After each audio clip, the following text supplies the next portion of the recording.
दोस्तों नमस्कार। दोस्तों मैं ब्रजमोहन शर्मा हर बार की तरह आज फिर मैं आप लोगों के बीच में आया हूं और आप लोगों के लिए सुप्रीम कोर्ट का एक ऐसा लेटेस्ट अपडेट लेकर आया हूं जिसको सुनकर और समझकर आप चौंक जाएंगे।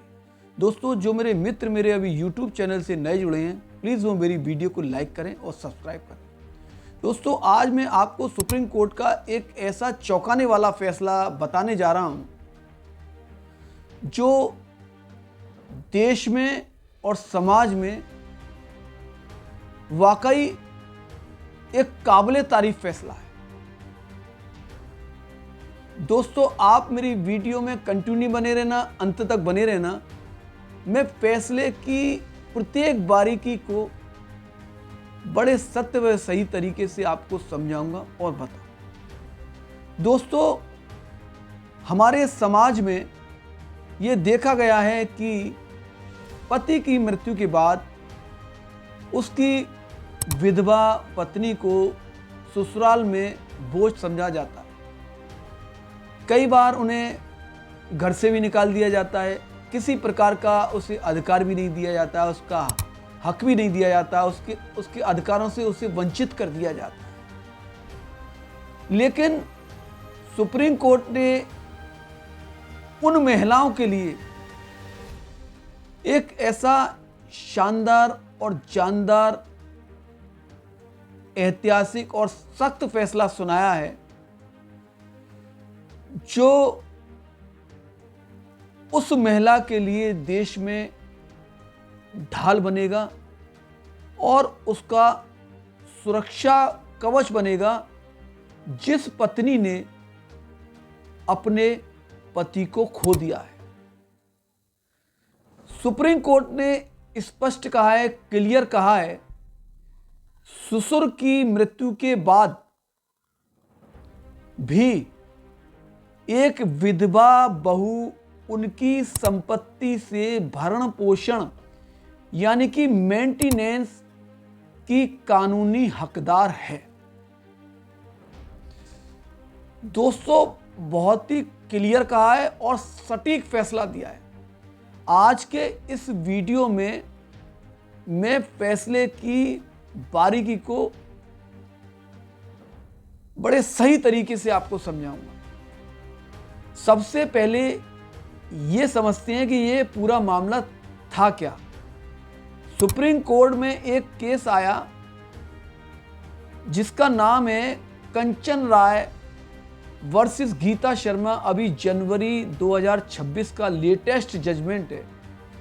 इस केस में मुख्य विवाद यह था कि क्या ससुर की मृत्यु के बाद उनकी संपत्ति पाने वाले वारिसों की यह जिम्मेदारी बनती है कि वे विधवा बहू का गुजारा भत्ता दें। निचली अदालतों में इस पर काफ़ी बहस हुई, लेकिन अंत में मामला देश की सबसे बड़ी अदालत यानी कि सुप्रीम कोर्ट में पहुंचा। वहां सवाल यह था कि अगर पति की मृत्यु ससुर से पहले हो गई हो तो क्या ससुर की मृत्यु के बाद बहू का अधिकार खत्म हो जाता है। सुप्रीम कोर्ट ने इस पर बहुत ही कड़ा और स्पष्ट जवाब दिया। सुप्रीम कोर्ट में जिस पीठ में इस मामले की सुनवाई हो रही थी उसमें जस्टिस पंकज मित्तल और जस्टिस SVN भट्टी की बेंच ने इस मामले की सुनवाई करते हुए कहा कि एक विधवा बहू ससुर की संपत्ति में एक आश्रित डिपेंडेंट के तौर पर अधिकार रखती है। कोर्ट ने कहा कि HAMA का हवाला दिया 1956 एक्ट का। उन्होंने कहा कि सबसे पहले नंबर 1 सेक्शन 21 इस धारा के तहत पुत्र की विधवा को स्पष्ट रूप से मृतक के आश्रितों की सूची में रखा गया हो। नंबर 2 धारा 22 यह कहती है कि जो भी व्यक्ति मृतक की संपत्ति का वारिस बनेगा, चाहे वह बेटा हो, बेटी हो या कोई अन्य हो, उसकी यह कानूनी जिम्मेदारी है कि वह उस संपत्ति से मृतक के आश्रितों जैसे कि विधवा बहू का भरण पोषण करे। सीधे शब्दों में कहें तो ससुर की संपत्ति अब जिसके भी पास होगी उसे बहू के गुजारे भत्ते का इंतजाम करना होगा। आप सोच रहे होंगी कि क्या हर परिस्थिति में ये अधिकार मिलता है, तो इसका जवाब है नहीं। इसके लिए कुछ कानूनी शर्तें हैं, उसके अनुसार ये अधिकार मिलेगा। जैसे कि नंबर 1, स्वयं की आय ना होना।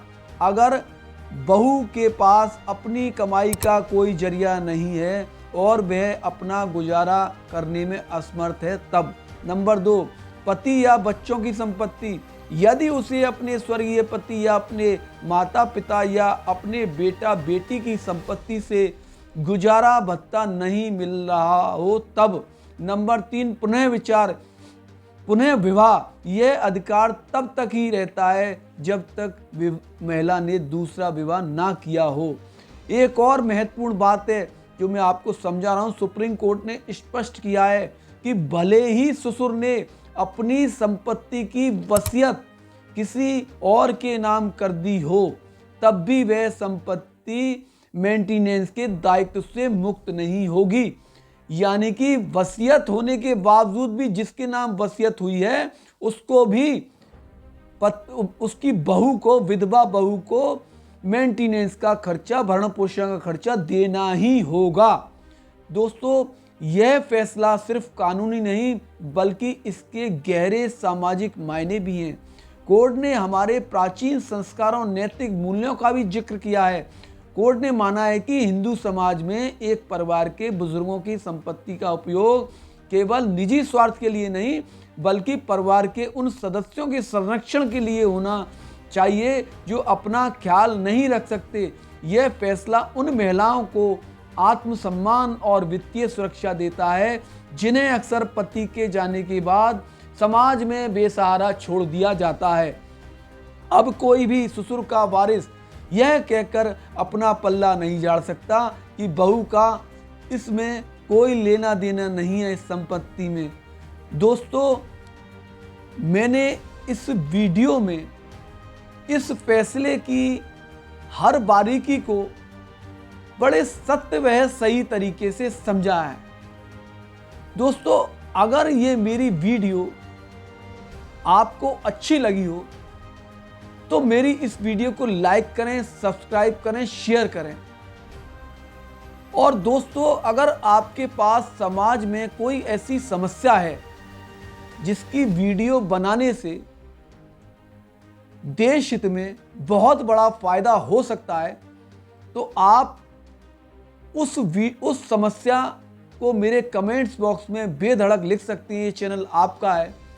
मैं आपसे वादा करता हूं कि उस वीडियो पर लीगली सत्य व सही कानूनी वीडियो अवश्य बनाऊंगा और उस वीडियो को आपके और देश के समक्ष पेश करूंगा जिससे उस समस्या का जल्दी से जल्दी निदान हो सके। दोस्तों, आप मेरे कमेंट्स बॉक्स में यह भी जानकारी दें कि सुप्रीम कोर्ट के इस ऐतिहासिक फैसले से में हमारी क्या राय है, हमें ये फैसला क्या संदेश देता है। धन्यवाद। जय हिंद, जय भारत।